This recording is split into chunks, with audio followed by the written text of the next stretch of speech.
into the I-80 Club Thursday night into club. In the Josh, club Jack, Thursday. we're back together at 8:30 on this Thursday. Ooh. Jack, hello. How are you? Sleepy? You're probably sleepy. I am. I'm gonna finish this, and then I'm gonna go get in my bed, get my earbud in, hook up my CPAP, get myself fill up my big cup of Fred Hoiberg water. Oh, and I am.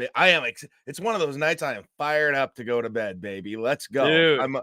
I'm hyping myself up to go to bed. Was this, Jack? Was this one of those days where you woke up and you're like, I can't wait to sleep? Yes. Yeah. It absolutely was. It absolutely was. Instead, I had 7 hours of radio to do. Yeah, indeed you did. Indeed but you did. Listen, there are people that are working in mines and stuff. So yes, they're doing actual jobs. Yes, there are your first responders and military people and mine workers. Don't forget the mine workers. Yeah. Obviously, which is a big thing to me. So I probably should withhold on complaining about the physical and mental toll of 7 hours of sports radio or 4 hours. I try to figure that. There's like a fine line, right? Like you don't want to bitch about your job where you get to talk. I mean, for you, it's news and stuff. For me, it's sports. It's like that. You don't want to complain too much because, this is the dream. And we get to live out the dream. And so other people are like, I hate my job and I want to leave my job every day. And I would love to be able to do what you guys do. On the other hand, we can all have bad days, right? We can all have bad days. Fair enough. By the way, I got the NFL preseason game on right now. Yeah. By the way, Patriots 10, Carolina 0. Oh wow. So Patriots defense looking in midseason form. I just saw one of the new kickoffs for the first time. Oh, weird what do you think? Hell. Weird. I mean, that is going to take a while. Bro. I mean, I was not like really. I have it muted, so I couldn't tell it. But I was like, what is going on? And then I realized the new kickoff. It's all like on one side of the field, and it's very strange. I haven't even bothered to learn to really.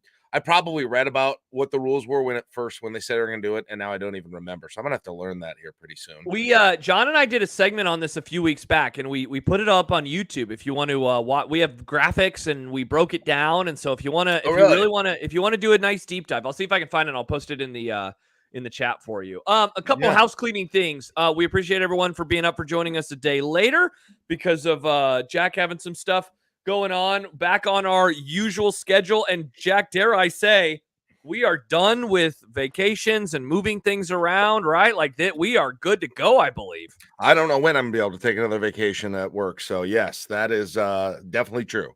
Definitely true. Awesome. So yeah, we are good to go in that regard. And I found the link, Jack. And wow, it has more views than most of the videos that we post on YouTube. That's hilarious. So I will post that. I'll post that in the chat. So yeah, back on regular schedule. We'll have Saturday morning coffee this week. I believe, and I guess this is something we should have locked down. We were talking about other stuff before we got rolling. Be kind. We're gonna roll next week for the Miami game. I think we should. Okay. We better do it soon. Otherwise, it's going to get too close to the season. All right. And we'll have to talk offline because it is a 2-hour edition of the game. So maybe we start the pod a little earlier than normal. And so we don't have to end after 10 o'clock because we're doing 2014 Nebraska, Miami. Sadly, there are not any versions that are any shorter than the 2-hour version. So, oh my gosh, it's 2 hours and 28 minutes. Okay. And of course, here we go. 2:10. We'll do the one that's 2:10. And of course, that's my last day doing Connor's show too. Oh my gosh. Yeah. All right. Do we want to do next Thursday? Do we want to do Thursday instead? So you're not doing that many hours of radio again? I don't have anything going on Thursday. Unless people don't want it. Let's take that under advisement. Okay. Perfect. Perfect. He said watch on 1.5 speed. Matt did. That's funny. Yeah. I guess YouTube doesn't have 1.5 speed, I don't think. No, they do. Yeah, they do. They do? Oh, yeah. They have double speed. What would that look like for a football? That'd be terrible. That wouldn't work. Yeah, it'd be very, very weird. So, yeah, we'll do that next week. We'll figure out what day and time. But, yeah, we'll have that coming for you next week. And I think we have talked about this on the free feed, or rather, because this is one of the pods that is on the free feed, patreon.com/ID Club. Kickoff week in a few weeks. We're going to be doing a ton of stuff. We'll do a normal Wednesday pod, and we will also do a Thursday watch party for the Colorado North Dakota State game. And we'll be doing stuff Saturday, and we'll start doing our Saturday night in the club. Oh my gosh. Yeah. So I-80 much. Saturday night. So there are 2 full weeks after that until that. Wow. Right. So, okay. Yes. So next week where we'll have our Miami game, and then a regular week of shows on the week of the 18th. Yeah, and then it's game week. Game week, like 3 weeks from Saturday. It is Jack, really Jesus Christ, 3 weeks from Saturday. 2 weeks from Saturday is the Aer Lingus Bowl. Aer Lingus. But I was thinking about this today. Do you remember last year at this time? I was dying for football season to start. Mm-hmm. Like every pod would have me hemming and hawing forever about the season starting. And I don't know if it's the Olympics or the Royals being good that has helped me, but it's sneaking up on me. Like that's the reaction you just had is my reaction this year. Where last year I was like dying to get it started, and I still am, but it doesn't. Last year I remember I kept looking, and I was like, still freaking 3 weeks. It was shocking to me, so I feel like different about that, and I think that's my best guess as to why. Is there's just been other things in sports that have kept me fairly occupied. But. Yeah, Bruce says 3 weeks from tonight is CU's debut, right? Indeed, it is. 3 weeks from right now, we'll probably be finishing up a pod or doing a pod. I don't know what time we're going to start that night, but we'll be doing some stuff. Yeah, it is. Yeah, that's right. Dude, 3 weeks. It's so funny because I've been, and there's a long running bit on the show that I love counting down to things, which, guilty as charged. And so we have been counting down to countdowns for a couple months now. But the fact that we are now on August the 8th and Nebraska plays a football game in 23 days, that there is a football game in 16 days, it's like, oh my gosh, like we have pretty much made it. I know that there's still 16 days and 23 days, but like we have pretty much gotten all the way there. And God, that is just such a good feeling. I'm watching NFL right now. Like I said, I'm watching an NFL football game preseason, albeit, but I'm watching a football game right now. So yeah, you're right. It doesn't feel like the never-ending off season this year, and that's a good thing. So now you just gotta hope that you get through fall camp without any more devastating injuries. Because that is the one freaking thing, fall camp news. That's the only super big piece of fall camp news that could come out there. And if it's super big, that always means it's bad. And of course, we got that. How about the fact along those lines, Jack? How about the fact that the tone has shifted mightily since the announcement about the injury? The second injury of two, I would say, is the one that has shifted the tenor of things around here. In what way do you say the tone? I don't disagree, but I'm curious exactly what you're referring to. And maybe this is putting my own feelings on the situation, but I guess I have noticed a bit of tepid now. Like people are still jacked, right? But I don't know. Maybe it's the nature of it's like a reminder how fast things can change. And so it's perhaps not even the Teddy Prohaska injury. And Pitt says when a second string player gets hurt, people start pissing their pants. Stupid. But I almost wonder if it's less about Teddy and more about just players in general and being concerned that someone else is going to get injured. And Dave that says other than Dylan, what is the one injury Nebraska absolutely cannot have? And obviously Dylan is the one that continues to come up over and over. But I do think that part of it's that. It's just like, oh my gosh, what if somebody else gets hurt? It's not even about this guy. It's about the what if of somebody else. Yeah. That's a good question. And I hesitate to even talk about it because someone will accuse me of like talking about it into reality, essentially. Announcers jinx. I would obviously Dylan is one. Who is two? Who is the next most indispensable? I mean, it's probably somebody on the offensive line now. I would almost say just because of Teddy. Ben Scott. Scott was going to be the first one that came to my mind. Ben Scott or Ben Hart, I would say. Yeah. Well, D'Lo Hill. That's a good one, given that the other Hill is already hurt. The other one I would say is maybe Fedoni. Actually. Yeah, I was going to say one of the receivers too. Yeah. Yeah. We talked a lot, and I think there were quotes from one of the coaches saying, hey, this is, more offensive line depth than we've seen. But I don't, when you think about it now that he's hurt, is it really that deep of an offensive line? Like, really, is it you don't have experienced, like good experienced guys way deep at the tackle position. You just don't, okay? Because now you're down to two guys who are experienced, and I would say only one of them has particularly good experience. Yeah. So that tackle, and one of the guys probably shouldn't be playing tackle, which we've talked about. So at least the guard position has some depth, I think, but the tackle position never did. And there are still a few positions that I just don't think the defense, I'm not nearly concerned about the depth anywhere as I am at, honestly, Josh, at every position on the offense. I'm more concerned. There just is not injuries on the offense would be the worst, or guys not coming through on the offense this season is going to be a lot more, I think, devastating to this team than anything would be on defense, in my Interesting. opinion. So, like, if one of the defensive linemen got, just because of how confident you are in the rest of the defensive line. I mean, look, I was reading Mitch Sherman got hurt. Yeah, like Mitch, I would encourage you guys. I can post the link. Mitch Sherman did a story. Actually, it's posted on. It's linked on Husker Max if you want to go there to do it. But a story for the Athletic where he went through the entire roster and just wrote like one sentence about every single player. Yeah, and like going through that, I was heavily influenced by what I just said by looking at that and going through the names on the defensive line, going through the names of the linebackers, going through the names of the defensive back, and then comparing it to the offensive position groups, most particularly offensive line, tight end, wide receiver, those three. And then obviously quarterback as well. I think you can afford an injury at any of the defensive positions way more than you can at any of the offensive positions, in my opinion. So I guess maybe I think wide receiver, you're probably best able to handle it, but I still would take the depth at either of the three levels on defense than I would at wide receiver, honestly. Interesting. Even the defensive backs?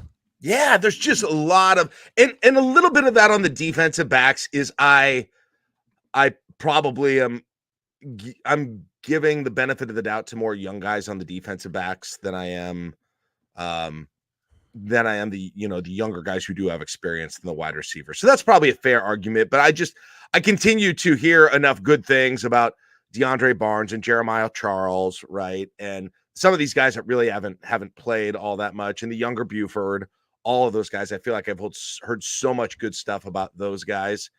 And maybe I'm just being tougher on the wide receiver room because of the guys who played last year who will be coming back, namely, Lloyd and Malachi and those guys as well. But yeah, I just feel like the defense is just set up.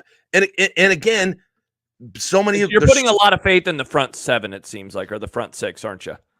I am. I'm putting a lot of faith in them, but there's just, you go through the names on those lists on Mitch's article, and it's like, oh yeah, he played quite a bit. Oh yeah, he played quite a bit. Oh, he's a pretty good transfer who played quite a bit somewhere else, or something like that. That was my experience in reading the defensive line and the linebacker list, and to some degree the defensive back list as well. So that's how I feel. So Stu Manji says, I'm positive about the wide receiver room because of the bar is so incredibly low after last year, much like the quarterback room. Man, right. I get that. I am, Jack, you want to talk about a position that I wish I could be a salesperson for. I am all in on the wide receiver room now. I think that they are going to be really, really good. Sumanji follows up. He says he's cautiously optimistic, lots of potential. But when two of the top 5 or 6 haven't really done anything for 2 years, I'm nervous. That's fair. Yeah. It's fair. It's how I feel about the running back room, right? Like the running back room is all these guys that are injured and whatnot. Who do you feel the most confident in the wide receiver room? Banks, for sure. Okay. I think he is going to challenge 1,000 yards. Okay. All right.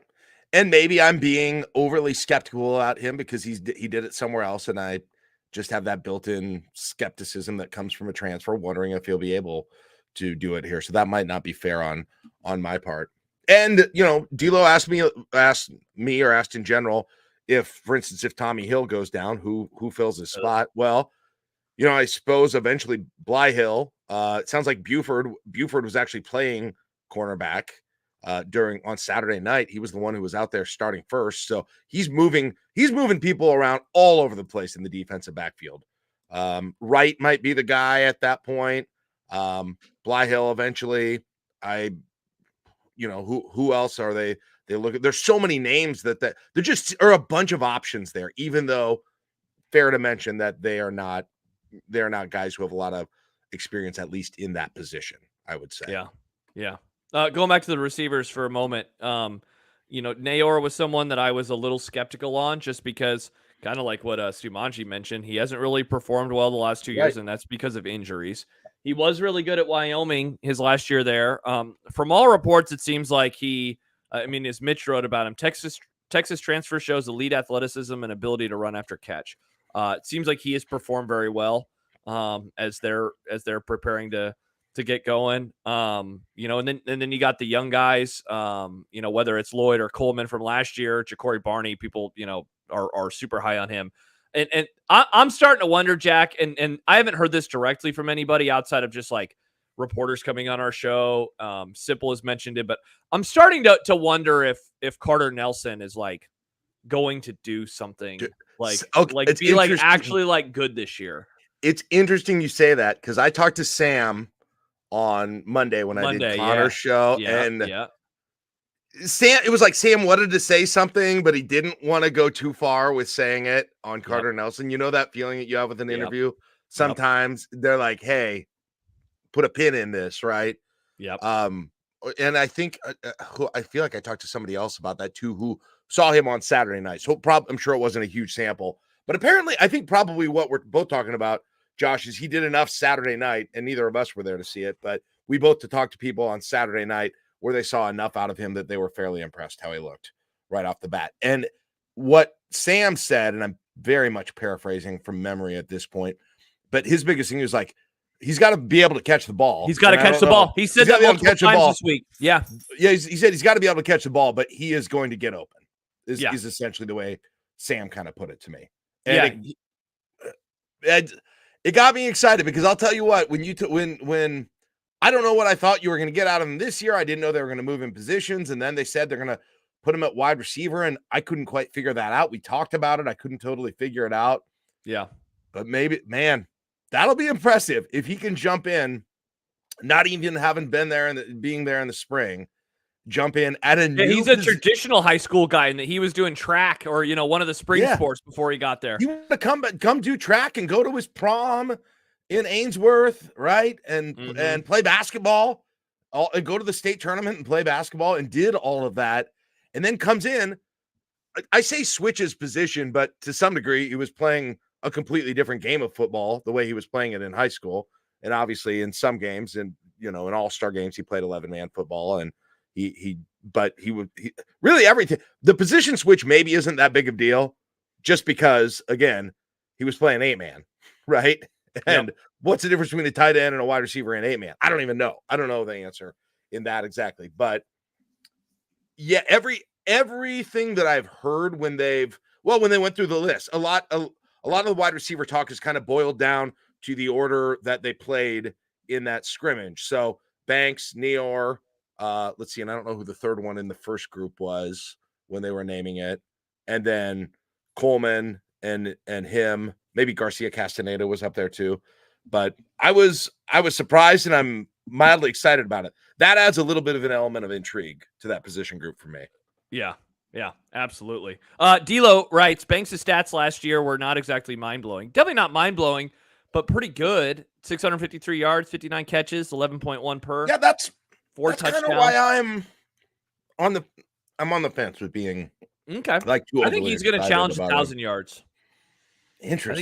I think he's going to challenge for 1,000 yards. Oh, it sounds like he has really taken over from a leadership role too, which and that happened from day one. And that's not like a new development, but they really seem to be emphasizing that quite a bit recently. All right.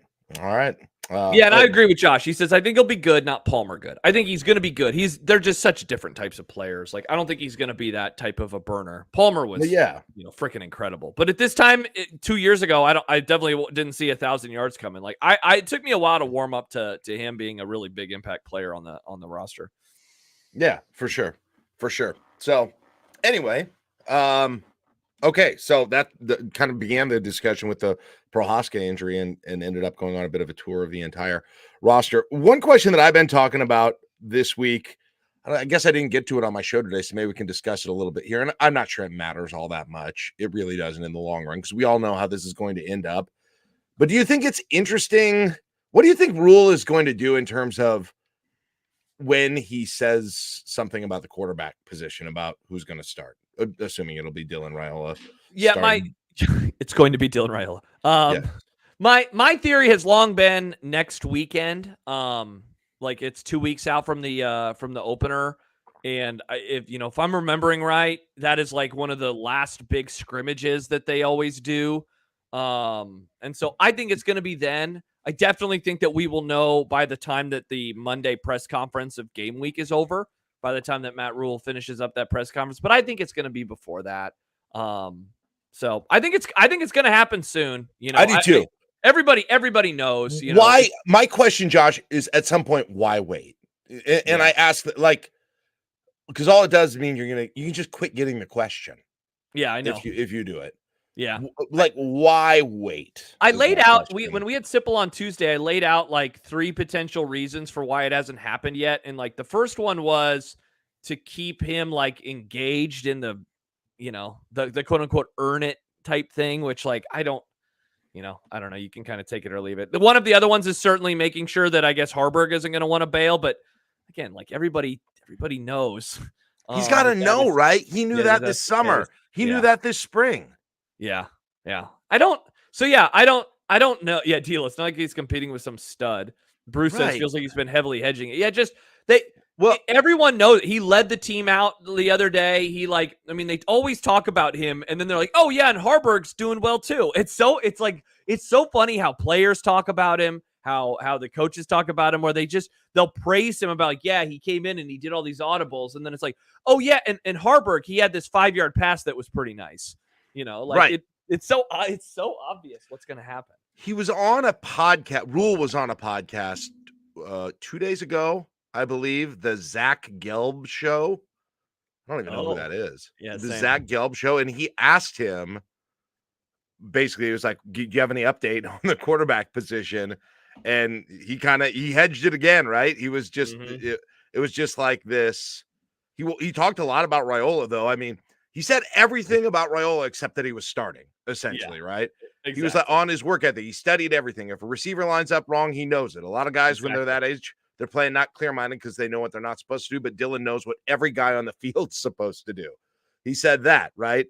He said he does no concern. He was willing to start a freshman quarterback. He said if he goes out there in a game, he'll be ready. If he goes out game 1, he'll be ready, but you have to be willing to ride the highs and lows and make sure he's not playing afraid on that. And then he said good things about all 3 quarterbacks. And he said he had confidence in all of them when the question was put to him directly on that. So he's obviously not, I don't think he was going to answer it in a random podcast for the first time anyway, but I just don't, at some point, I'm not sure. It probably just becomes more annoying than not to continue not to say it if you, in the end, no. Like in defensive Rule, like this is what coaches usually do, like Trevor Lawrence didn't start game 1. They went. Now Kelly Bryant had taken Clemson to the playoff the year before.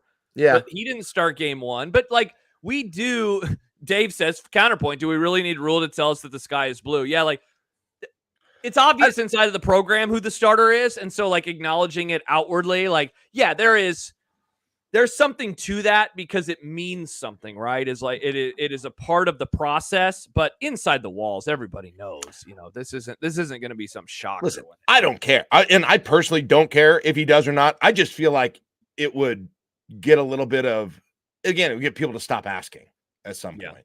Yeah. And it would, but it probably has to do too with the continued tamping down of, all of the stories coming out and everything, all about Dylan being declared the starter. But it's going to happen at some point, right? It's not like he's going to wait. He's going to come out. I was having a brunch about this today. It's not like he's going to come out with both of them to the 50-yard line before the first snap against UTEP, and that's when we'll find out. We will know before that. I'm sure of it.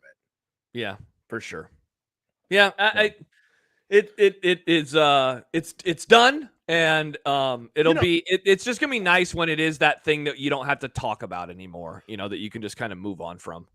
And by the way, in Rule's defense too, I can see that you're going to say, okay, I've seen Dylan through the spring. I know obviously what I've got in Harburg, but I want to see them go through full fall camp, and I think I know what I'm going to do. I'm 95% sure I know what I'm going to do, but I want to make sure that it's completely confirmed through the first couple of weeks of fall camp. Well, Jack, he's still a freshman, Let me add on top of this. So a few weeks ago, we theorized about the video because and this is kind of a side part to this conversation, but like, why is Raiola not been in the videos a whole lot? And I have a theory that it's because when the season arrives, he is going to be involved he is going to be so front and center. And so Good again, point. like this is one of those things where it's like, look, he knows that when the season starts, barring a catastrophe and barring a bunch of losses, the story of Husker football is going to be Dylan Raiola. He is going to suck up so much oxygen. Like, we had Schaefer on yesterday, and I asked him a question, and I prefaced it by saying, like, this is the first time I've mentioned Dylan to a guest this week. And he was like, what? Really? Because I am purposefully trying not to only talk about him, because I know that, look, whoever has overreaction that night, I think it's John and Handley, he will be what everyone wants to talk about. Correct. Whatever he does, his good passes, his bad passes, everyone is going to want to talk about him. It's going to be like that for the entire season. And so if you hold off on this for a little longer, it's just one less time where he's not sucking up the oxygen. Because once the ball kicks off, Dylan Raiola is the story of the whole roster. I certainly don't mean to imply that I've got any problem with him not doing it at this moment. I'm not fired up or concerned about that. I just wonder in his own mind, like, how long is going to be enough where you're just like, all right, it's kind of time to do this whole thing. And so, ask a question like, has Dylan Gabriel been named the starter? I don't know. We had a guest everyone outside assumes so, I guess. Yeah, so. We had a guest on. I can't remember what team it was, but that's a little different. He comes from the transfer portal as a longtime starter than a true freshman, of course. Yeah, for sure. Yeah, there was I don't remember even more, of course. Yeah. One of the teams we talked to this week, I asked the guy, like, hey, is it going to be this person? Is this just lip service that there's a quarterback battle? And the guy was like, yeah, basically. So other schools do it too. Did you hear when I went through all the Big Ten quarterbacks today on Connor's show? Yes, I did. That's some really good Jack content, by the way. Like, that was a wholly unique segment that only you would do, and I really enjoyed it. Well, I appreciate No one that. would do that, to say, like, I'm just going to introduce you to these quarterbacks. And then, like, my favorite part when you were like, Odson, do you know who the starter of Utah State is? And I'm thinking, of course he doesn't. No one knows who the starter of Utah State is.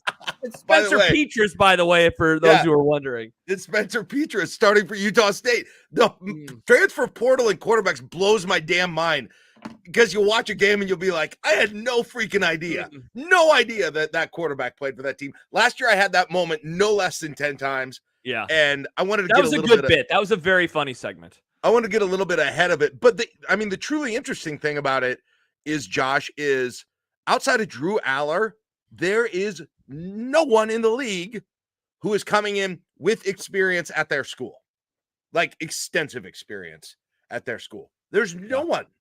You're either a transfer with a bunch of experience, or a transfer with a not much experience, with like Aiden Childs from Michigan State would fit under that one.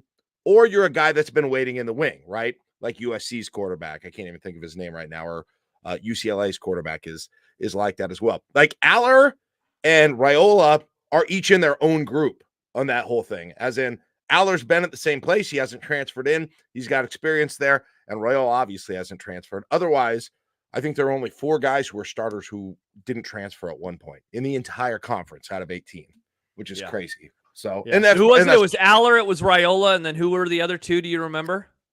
That did not transfer. Well, I guess what's his name in Iowa? Would he count? He did start last season before. Yeah, but he transferred at some point. Oh, you're saying just in general? There are only 4, I believe, that have never transferred. Wow. So it's a true freshman. It's Drew Aller. And it's the USC guy. If I pull up my show prep, yeah, because he's a sophomore. Yeah. And he played in the bowl game last year. He got recruited. He was a 4-star to USC to Lincoln. The ones who haven't transferred ever are, okay, I've got it now. The UCLA quarterback actually was a transfer from Washington. Oh, Alex Orji is the other one. Who hasn't Yeah. He's been on the bench. That's 4. Those are the only 4 quarterbacks in the entire Big Ten who did not transfer at some point. That's hilarious, man. It's totally crazy. Like, just go through and the transfer ones. Like, Indiana has Ohio's quarterback last year. I believe you pronounce it Curtis Rourke from Ohio, and he got injured at the beginning of last year. Minnesota has the New Hampshire FCS transfer, Brosmer. Washington, I forgot this, got Will Rogers from Mississippi State. Oregon got Gabriel. Wisconsin got Van Dyke. Northwestern has a guy named Mike Wright that came from Vanderbilt. and Michigan and Mississippi State as well. Rutgers has Athan, which I don't think people even remember or realize. They've got Cali Manis, and Ohio State has Will Howard. And then Illinois. And then you got the 3 teams that are bringing back transfers who played last year. Luke Altmaier at Illinois, Hudson Card at Purdue, and McNamara at Iowa. So I forgot about Hudson Card. Like, he's coming back for Purdue. Yeah, I didn't, but that's because we talked to Purdue's play-by-play guy recently. So I was reminded that, like, his numbers weren't that bad. It was just that he got hurt, and so he didn't play a whole lot last year. Card, you mean? Purdue, man, what a horrible program they were last season. Man, they're getting crapped on in some of the preseason stuff I'm hearing. They suck. I thought they would. If you would ask me a year ago, I would have said year 2, their defense is going to take a big jump. Like, I thought they would be good, and I guess they still could be, but I'm a little surprised at how crapped on they're getting. Yeah, for this coming year. Yeah, I'm definitely not buying into them. I think I had them like 17th in the zone preseason poll that we did. So I'm out on them too. Hey, Dave says, because I must have missed this, please read that Jeff Sims quote. What's this? Oh, Carl. Let's see if I can find it. There was a quote by Dillingham, Arizona State's coach, that, let's see if I can find it. Man, I hope I can find it, where it was talking about 85% of the time. He was basically talking about why he went in on Jeff Sims and described who he was. Let's see if I can find the quote here in this article. Here it is. He said, I said to him, listen, I'm watching your tape, Jeff. You play a game, you're like, holy cow, a freak show for 85% of the plays. And then these 15% of the plays, it's like you lose your freaking mind. You come here and we're going to calm down those 15% of the plays. We're going to try and give you some peace of mind in those moments. I think that's what he's talking about. Freak show. Yeah. And like all the Arizona State guy, I talked about this on the show today. A couple of Arizona State media that I read, apparently they saw some practice and Sims looked better than Levitt, who's the Michigan State transfer. And so now there's a lot of buzz. Sims is kind of buzzy in Arizona State camp right now, believe it or not. It's not good. It's the wrong buzz. It's the buzz where you wake up with a horrible hangover. Don't do it, Arizona State. And people are like, maybe we shouldn't assume he's not starting. Maybe this guy is a diamond in the rough that we didn't know about. He's clearly the better athlete. There was a question that was asked to Dillingham about what maybe if he has an NFL future in his last press conference.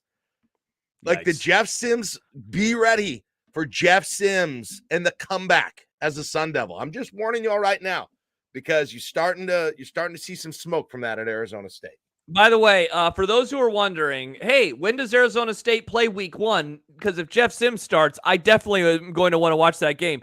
They are in the last window of the entire night. They host Wyoming at 9:30 our time on FS1. Josh, speak my language even more. Are you kidding? Jack, we will basically 9:30 is like right when our pod is going to end because our goal this year is going to be going 90 minutes at least on all of the Saturday night pods. We'll be finishing up at 9:30 and you'll say, see you later. Time to go watch Jeff Sims play football. There's so much in that game. Arizona, a weird uniform matchup. Wyoming and Arizona State. It's in Tempe, I think, so it'll probably 107 degrees, right? Wyoming. Oh, I love it. Biff says live show. No, we'll do pregame for it, but then we're going to say see you later so we can go watch the freak show. So we can go watch that thing. By the way, Jack, if he is their starter in week 2, again, they are in the 9:30 window. Now, you will be either getting home from the game or you'll be sat on your couch or happy on your couch because they're hosting Mississippi State again at 9:30 on Saturday, September the 7th. I won't get to watch that because I'll be doing post game from the bottoms. Every late Saturday night is a date with me and Jeff Sims. I'll take it on the couch. Oh baby. Amigos all of a sudden might change their mind and go back. We'll see. Joe, big Sims overreaction. Yeah, you want to talk? I love when players leave this place and they go to a school where they start and play. How we just are always like so interested in them, and like you'll see like Evan Bland, like, oh wow, Jeff Sims just threw a nice ball, and it's just like everyone is going for the engagement by commenting on the former Husker. I'll be there for it as well. I'm there for it. That's fascinating as hell, Josh. All of us would be if he started against Wyoming at 9:30 on that night. All of us would be super interested. In seeing what he does, and it'd be a weird situation because. I can't speak for everyone, but I have like no ill will toward him. I don't desire to see him fail and be embarrassed again. Sure. So but it'll also feel bad in a way if he does really well. Well, yeah, Matt says Wandale being good didn't bother me. Sims being good will annoy the hell out of me. Don't worry. D'Lo said Sims 24 of 33 for 420 yards and 3 touchdowns. All right, let's settle down. Yeah, everybody. It's not out of the realm of possibility. Snap. Oh, yes, it is. He's not going to be that good. What are you doing? Come on. Apparently, he's lighting up the DBs and the entire defense in Tempe right now. He is the talk of Tempe. He's the only thing. That and the oppressive heat. Those two things are all anybody's talking about in all of Tempe. So you go get your haircut, and it's like, how about this weather? And then the next conversation is, how about that Jeff Sims? How about that new Jeff Sims quarterback? We got a real diamond in the rough, I say. Oh, my I don't know why they're talking like it's the 1920s, but oh my gosh, have you seen this Jeff Sims play? He threw a touchdown pass last night. I'll tell you about the speakeasy, and we'll go get some giggle juice after this. By the way, week 3, they actually play on Thursday night at Texas State for some reason at 6:30 on ESPN. So we'll at the very least lose that game, by the way.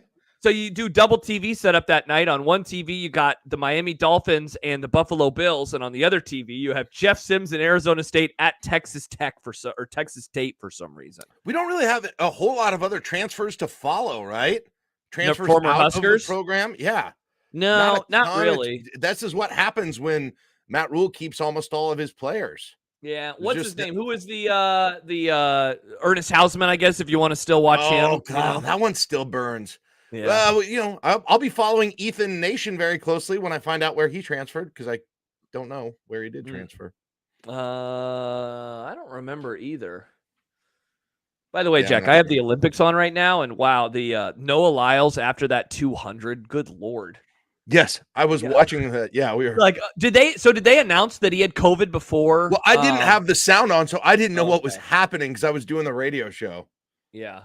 Oh yeah, Chief Borders. There's another one. That's what. Thank you, Mike. That's what I was thinking. Where did Chief Borders go?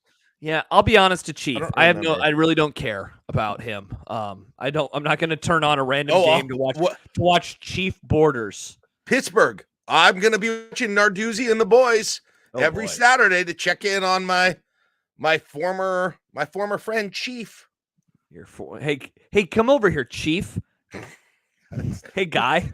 Hey, no, Chief. Hey, pal. Hey, buddy. Hey, Jack.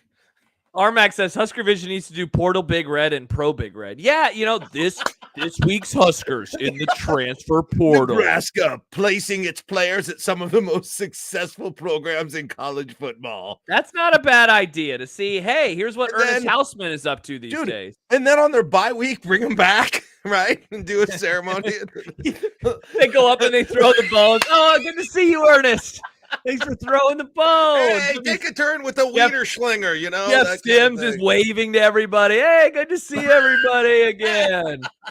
Man, Justin, so he said Huskers in the NCAA. This is a good radio bit. I think I need to maybe write this down and we can. This week's Huskers in the NCAA. We're always looking for goofy things to do in football, so it's not just all Huskers all the time. This is a good idea. Right. This and then could be really, really fun. They'll always do that. And it's always like a surprise. One of them is there in the NFL guys because it's the bye week. I can just see it now.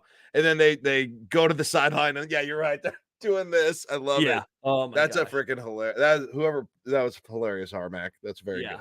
I think we need to make this happen. Here's what our cast-offs are doing in the FCS, right? Exactly. Now we'll have like a Tyler Hahn farming update as well. Oh, hey, here's what they're doing. Hey, he left to be a farmer this week in Nebraska. Huskers in the farming industry. Ty Hahn pulled up a record crop of sorghum. Oh, D'Lo says fired coaches in the NCAA. Like, yeah, you want to talk about another thing that people love doing, and that's watching games that involve former Huskers, and then they can tweet about that too. Hey, wow, look at this offensive line for the Tennessee Titans. Bill Callahan's doing a good job with this. There you do. And then you get a bunch of response. Would you shut up? Bill Callahan was the worst. I hate that guy. Oh my gosh. Scott Frost. We do an update we do an update. Pelini, Callahan, Riley, and Frost every single week. Here's what they did this week. We love it. We love following all of the former Huskers. And then Mike Riley will actually come back every week for us. He really. Hey, good to see you. I got my Pepsi. I got my Pepsi. Here's a question. If all the coaches that got fired, Frank comes back, Callahan comes back, Bo, Riley, Frost, who gets the biggest ovation?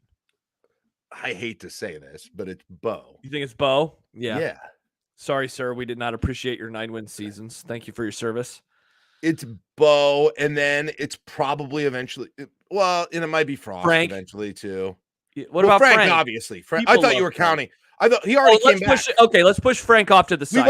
We've already seen that. I thought you were being hypothetical. Yes, of that Frank, if you're counting Frank. Okay, so if we remove Frank, the loudest to least loud, it goes Bo number 1. Who's number 2? Frost. Is it Frost? It's definitely Frost. Wild. That's wild. It shouldn't be right? Frost. Am I wrong? Nah, you're not. I don't think you're wrong. It should be Callahan. Callahan should get the second largest cheer. Who gets the Thank you for Sue. Who gets a louder cheer, Callahan or Riley? Callahan. I think Callahan's era has aged. No, they hate it. I know, but I still don't think that people like him. Riley's so much more likable. I think that gets him some extra cheers. You think so? I mean, he has had some personal stuff this year, so maybe you're right. Right. Yes, you got personal stuff too. I think Callahan gets the least of the cheers. That's tough. He recruited the best player of the century.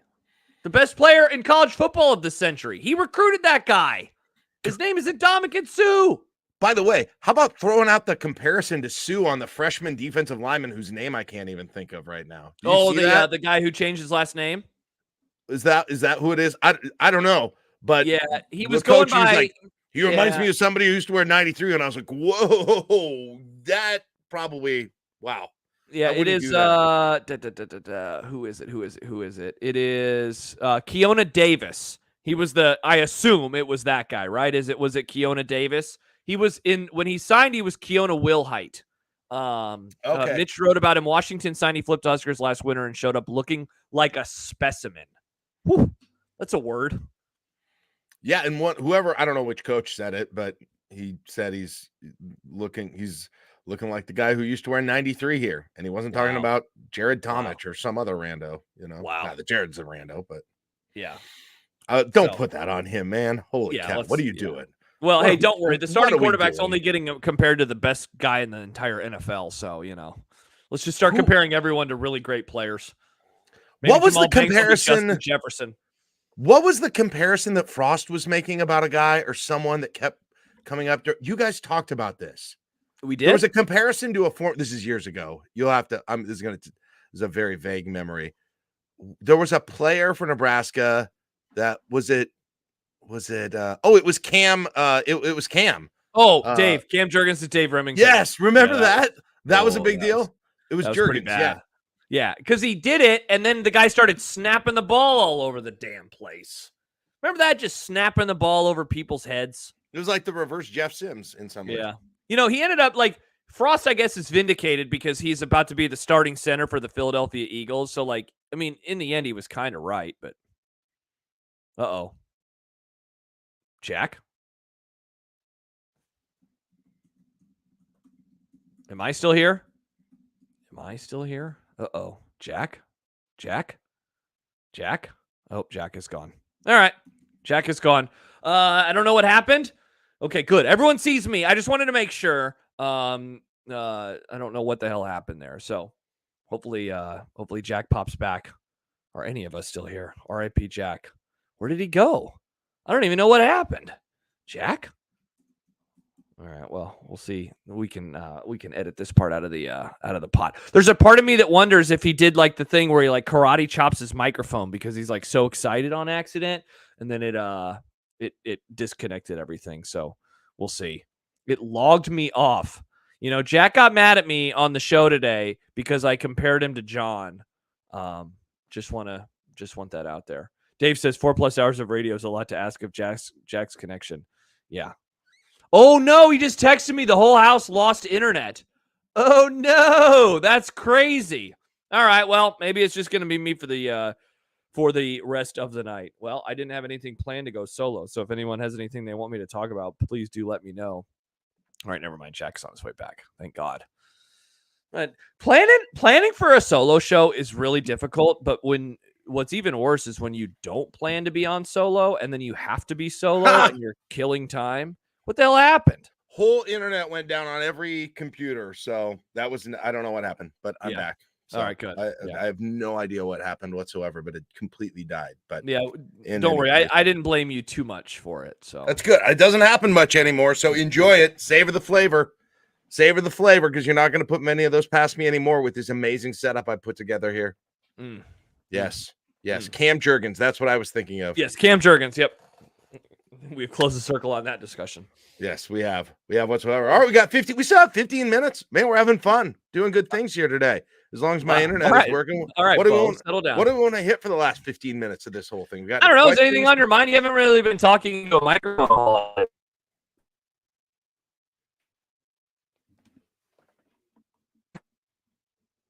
What the world?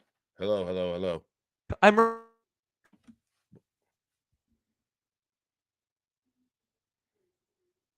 Doggone it.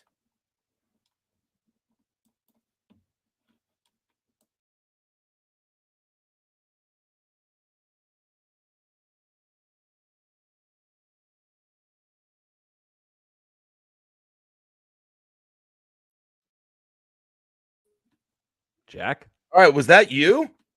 Yeah, I think now we both lost our internet. Internet in Nebraska going down? Jeez, what is happening? That was you that time. Wow. Yeah.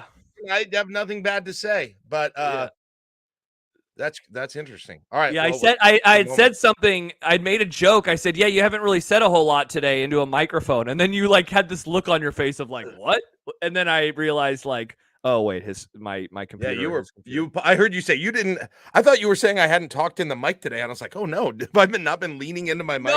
No, I was making a joke since you had done so many hours of radio. So. Somebody said, I said, "What should we talk about?" Somebody said USA Serbia. Were you able to watch that while you were? Watch the end of it. Yes. How about that? I was into that, man.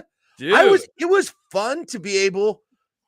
It was just fun to be able to cheer for. I'm not really a huge fan of any of them. I'm not a huge fan of the NBA, but it was like, yeah. Oh, this is fun. I've got like the super team, our current, our more modern version of the dream team, but specifically Durant, LeBron, and Steph, having them all together, being so big at the end of that thing. Like that was really fun. I was getting into that, which kind of took me by surprise. Yeah, I'm pumped too that they're playing France. Like, I'll be honest, I didn't watch a whole lot of Wemby last year, because he played for the Spurs, and also I don't watch a whole lot of NBA regular season. But I'm really excited that they're playing France. It should make the atmosphere on Saturday like just tremendous, absolutely tremendous. Plus, Jack, it's a 2:30 game, so it's like a really good time. Well, I guess it is for me. I don't know what you have going on Saturday, but I'm going to be plopped down on my couch, man, watching that game. That should be a whole lot of fun. We have some friends who have a pool, and they invited us over, which they had not ever done before. And I was like, I hope they invite us over to their pool. And it's going to be like 72 on Saturday and cloudy. Yeah. It's an amazing day to be outside, but not an amazing day to be in the pool. Yeah. But I'm sure it'll be fine. They have a TV out there, so I'm sure we'll be watching it too. So the Olympics have been good. Again, just going back to what I said earlier, Odson and I talked about this on the show today. It's the NBC and the Peacock streaming numbers are just like insane in terms of how many people that they've got watching. And it's because they did Peacock with the streaming stuff did such a good job. We came to the conclusion that like the fact that you don't have to search for random channels, like you don't have to look for CNBC. Yes. When you guys were discussing the Peacock component of it, man. Right. Like that. I think Josh mentioned that, and I thought he was spot on with that whole thing. And then just the Peacock, there aren't technical issues, right? You don't have to watch it on a browser. I can watch it on my TV. Yep. The Gold Zone, the multi-screen stuff. Like, I don't know. They just did it right this year. And I found myself watching more, and I always like it, but I have found myself watching more of it, I think, than I ever have, just because it's so much easier to find it. And like, you know what I mean? And just like 100%. Be able to get to what I want to watch. I think you said it on the show today where you mentioned like back in the day, you had to go to this weird URL and it was a pain in the ass and you're searching around. Whereas like now just having it all available on your TV, and like, look, Peacock was around 2 years ago for the Winter Games. It was around 3 years ago for the last Summer Olympics, but it has definitely gotten a whole lot better. All this stuff has gotten a whole lot better. Yeah. And so it makes it really good. And I saw a couple tweets earlier today. One was from a guy named Travis Yost, who works at TSN. And he wrote, "Don't care how much recency bias is baked. Most entertaining Olympics I can recall. Amazing. Daily." And then Alex Kirshner, he chimed in and said, "Theory, every Olympics is wrapped in fraught geopolitics, but this one feels a little less so because one, not COVID derailed, and two, it's in a U.S. allied democracy, so our media coverage has been pretty much about the sports. Three, also the sports are good, and Scott Hansen is here. And I thought that was I think he's spot on, man. Like, okay, I don't even remember where the Winter Games were 2 years ago, but 3 years ago, it was in Tokyo, and that was not about like, oh, no, it's in Tokyo. It was more about COVID, right? Before that, it's in Brazil. The Summer Games were in Brazil. Right. That brings it was Beijing. The winter was in Beijing too, wasn't it? Beijing, thank you. Yeah. So obviously that's going to have its whole host of issues. I think the other thing that's helping is like, even though at night, like, I have it on right now and I think it's about to be the 400-meter final for the women.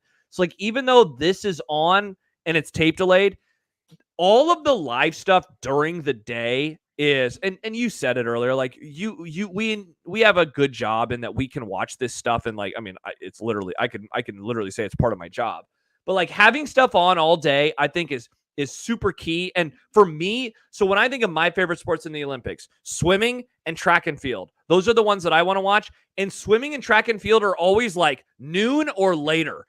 Gymnastics, which I'll watch, that stuff is at like 1 a.m., 4 a.m. Like, I'm not going to wake up to watch that stuff.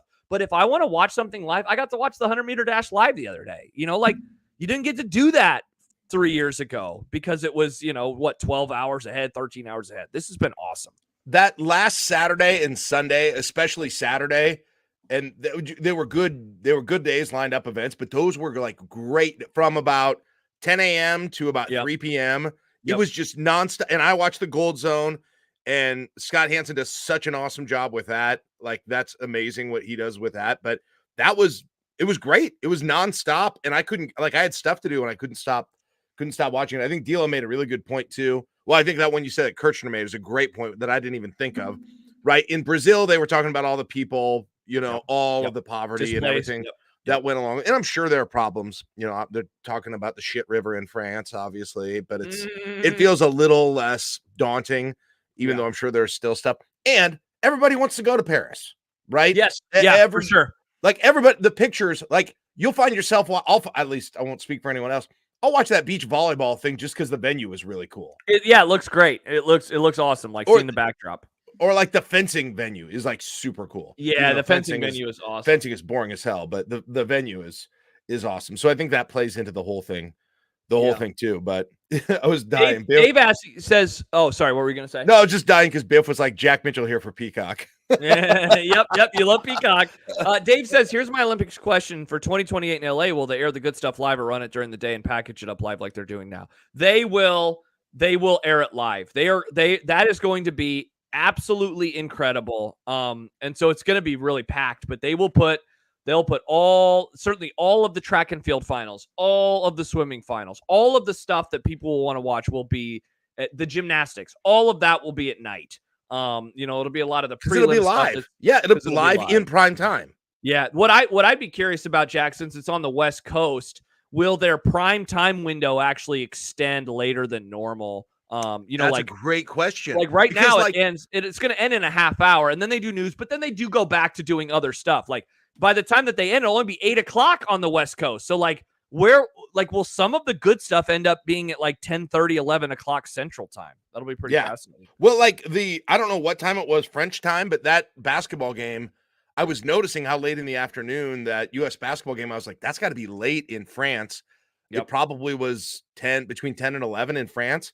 Well, if you do that on the West Coast, if you would go to that, which I don't think they will, but if they did, obviously you're flirting with midnight in Central and Eastern time zones. I don't think they'll want to do that. So that's a great question. Will they start things earlier on the West Coast for TV in the rest of the United States? They definitely will. The thing that I'm wondering about is just like how packed things can get. Like one of the positives in terms of primetime coverage, if you're NBC right now, is you can repackage everything so it like just flows, right? It's like, hey, let's do gymnastics for a little bit. Let's do track and field for a little bit. Let's do swimming for a little bit. Well, in 4 years, a lot of stuff is going to happen at the same time or around the same time. And so like the Gold Zone type coverage is almost going to go over to the regular NBC because they're going to have to be like, let's show you the gymnastics final. Oh, now let's go show you the swimming final. Oh, now we got to show you the track and field. It should be, so I was born in 88. The first Olympics that I can remember is 96. but I barely remember it. I remember the Olympics broad, but I don't remember sitting down and watching stuff. So this will really be my first summer Olympics where it's in America, where I feel like I get to partake in that. Like the Winter Games were in America in 2002, and I remember that when they were in Salt Lake. But this is going to be the first Olympics that truly, for me, feels like, hell yeah, it's in America. I can't wait to watch all the pomp and circumstance. Yeah, with this one going off as well as it did, the momentum for that is going to be pretty significant. Now, the other reason this worked this year, the other thing I'd add, which I said on the show today, is that you've got Simone Biles. Number one, you've got Simone Biles, and to a slightly lesser degree, I think Katie Ledecky. And you've had Michael Phelps, obviously, in previous Olympics. Like, you've got to have that transcendent American star. And I don't know who that would be if those two, I don't know if those two would still go for another run because it's in the United States, but will that person exist for the U.S. in 4 years from right now? Yeah, it would be really cool. Who are the emerging superstars? Man, if it were her, I would never do it. But if Simone Biles made a run at it in her 30s, like, that'd be crazy. She's already, and I mean, it's certainly there's going to be a lot of the Noah Lyles, comeback story. Like, that's going to be a huge thing, right? Like, given what happened in the 200 meters today. Yeah, like, if he's still around, like, I don't know. 4 years is a long time. Yeah. I just don't know if you've got people coming up, but that would be the other thing is do you just have the huge name and the huge stars? And it took a little while to get in the post Michael Phelps era to define the new stars. Yeah, who they were, and they became Ledecky and Biles for the most part. Definitely, yeah. Like Ledecky was there, and then Simone. Certainly, the last two Olympics, she became like a super duper star. But yeah, like who are those next athletes that really kind of capture the imagination? And like Jack, we began this conversation talking about hoops. Think of the next time LeBron won't be there. I would guess KD and Steph won't be there as well. It's going to be a lot of the young guys. And so like it really will be a kind of a changing of the guard. I mean, like, hell, by the time we get to the next Olympics, Jack, just think of all the athletes that we are going to lose to retirement. Aaron Rodgers won't be playing football by that point anymore. We just mentioned some of these, these NBA players, some of these Olympians. I can't speak, I guess, to all the other sports, but like, it's going to be a whole lot different when we get 4 years from now in terms of who are the superstars in the sports world. And you're going to have baseball and flag football back. Oh God, don't remind me. Which one? Both of them? You don't like either of those? No, I definitely don't want flag football. I don't care about baseball in the Olympics. Major League Baseball is talking about sending their players. Really? Yeah, there was something. I don't know how they would do it. I was shocked by that. They'd have to start the season way earlier, right? There's no way they will, but there was an article that said they were at least discussing it or considering it. Because what? So Olympics 2 weeks. You'd have to get the team together probably like 2 weeks before that. So you're looking at then like a half week on the back end. You're looking at about a month. Yes. Let's see. Commissioner discusses. This was from July 16th. Commissioner discusses. Here we go. There's a long way to go before that becomes a reality, but according to Manfred, the idea has certainly been discussed. He invited the chairman of the Olympics to make a presentation to the owners, laying out his vision for how MLB players could participate in the summer games in 2028. Wow. There's no way. I don't think I even the season to too big of a degree. Dude, I don't even think I want that. I actually don't think I want that. Well, I want them to go back to the way it used to be. I don't like, it's cool having the pros in basketball, but I like under 22. Like, I think that stuff is way cooler. But part of it for me is, like, well, sorry to interrupt you, but no, you're good. I rely on people like Brennan and a bunch of other people who know way more about soccer. Nobody is talking about the Olympic soccer stuff. And I know the U.S. is out on the men's, but compared to, for instance, the two tournaments that we had, the Euro and the Copa America or whatever it was this year, like, there's zero. I hear nothing about the Olympic soccer compared to that. Yeah. Yet you hear way more. I mean, the basketball people are paying attention. So it obviously, part of that is basketball is more popular in America, though. I guess so, but soccer is a kind of an underground popularity. Like, even in I just haven't heard the women's team is about to, play for the gold, and it feels like there's very little buzz about that. Yeah, and I guess that's a good argument to not go with the B team, if you will. Although the women also, I don't know if the women have more of an A team than the men do. I don't believe so, but I could be wrong. Because Rodman was playing for she was on the World Cup team too for the US, so I think they may have more of an A team than the men do on this whole thing. So no, but it's been a blast. It's funny too. Like it's been fun. It also feels like it's been going on forever. Can you believe that those opening ceremonies still haven't even been 2 weeks ago? Yeah, 2 weeks tomorrow, right? Right. It seems like these things have been a part of our life for a month. Yeah. With this. So I mean, look, we say it, Jack, every 4 years, when we get to like May and June and we're like, all right, we're chopping days. We're waiting for football season. The Olympics will help pass the time. And sure enough, they have delivered in a large way this year. In terms of getting me from late July to mid-August, the Olympics have done an incredible job. And it's helped that we've had some really fun storylines. We've had some really great events, some great moments. And so it's going to be nice so it'll finish in 3 days, August the 11th. So when we come back to work on August the 12th, it's like, oh boy, we are very, very close by that point in time. Very, very close. Right. Yeah. And also thank you to one for me personally, Bobby F. Witt Jr. He's been good. He also has made my summer a lot more bearable and quick. So deal of bring on the Little League World Series. Oh, that's all. That is the worst. Those 2 weeks. Horrible. And usually I'm fully out on baseball by that point, and I'm dying for football. And every night it's the losers bracket of the New England region or whatever. That's all that's on TV. I hate that time of year. Those 2 weeks. I might still get there, Josh, after the Olympics are done. Who knows? The Royals could lose a couple in a row, and then it's all of a sudden I've got football fever and I can't get rid of it. So we'll see. I despise the Little League World Series. Oh, I don't. I honestly, as a kid, I loved it when they just had the championship on with the U.S. versus the international team. I don't even think they had the U.S. final on, but they had that, and I got super excited when I was a kid, and that was on. Yeah. But now all of these games, now not so much. Can't do it. Can't do it. All right, we did it. That's a wrap, ladies and gentlemen. Thank you for joining us for Wednesday night into club. As Josh mentioned, we are settling into a more regular schedule now. And if you're watching this after the fact on YouTube, probably Friday the 10th or I guess today's Thursday, isn't it? Friday the 9th. Yeah, Friday the 9th.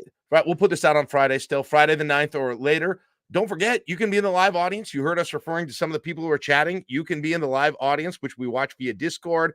You can also be a part of the Discord community if you want to, or if you just want to get the YouTube links given to you, you can just do the cheaper tier as well. So take a look at all those options at our page and check out the chances on the Patreon opportunities that are there for you. And we think you'll have a lot of fun and mix it up in the Discord as well. And plus, we're going to be, as Josh mentioned at the beginning of the show, we're going to have a lot going on in the fall. Your chance to hear us Wednesday night, Saturday morning, Saturday night, all of those things every week.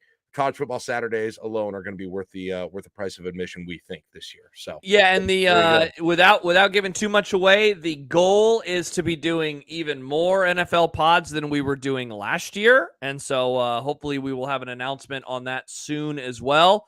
But Mike Schaefer is graciously coming back to give us some of his time on Sunday and nights. that too. I forgot to. How did I forget that? Yeah. The goal of that is going to be to go on at halftime of the Sunday night games every week, and we'll be on for about an hour or so. And we'll talk some NFL as both of us watch our favorite teams and get very, very sad. The Dallas Cowboys. Will you even do it when your favorite teams are playing? Well, the Vikings actually have no Sunday night games. Really? Wow. Yeah, it's very odd. We will do it during Cowboys games, and so that will be a tire fire. So if you feel like watching a person freak out on camera, and I do. Yeah, I'm usually the one on the other end of the camera, so I'm looking forward to that. And along those lines, we'll also be doing a watch party in 2 or 3 weeks, rather, for the Colorado North Dakota State game, and a watch party for Nebraska's third game of the season versus UNI in a little over a month. So we are going to do a ton of stuff this season, things that we have done before or perhaps haven't done before. But we are definitely going to try to deliver more content than we ever have in a football season. So, we'd love to have you. Patreon.com/I80Club. All right. That's it. We will see you guys Saturday morning. Until then, see you on the Discord. And, hey, it's already Thursday, so we're already there almost. Let's go. It's the weekend. Bye, Jack. All right. We'll see you later. Bye-bye, everybody.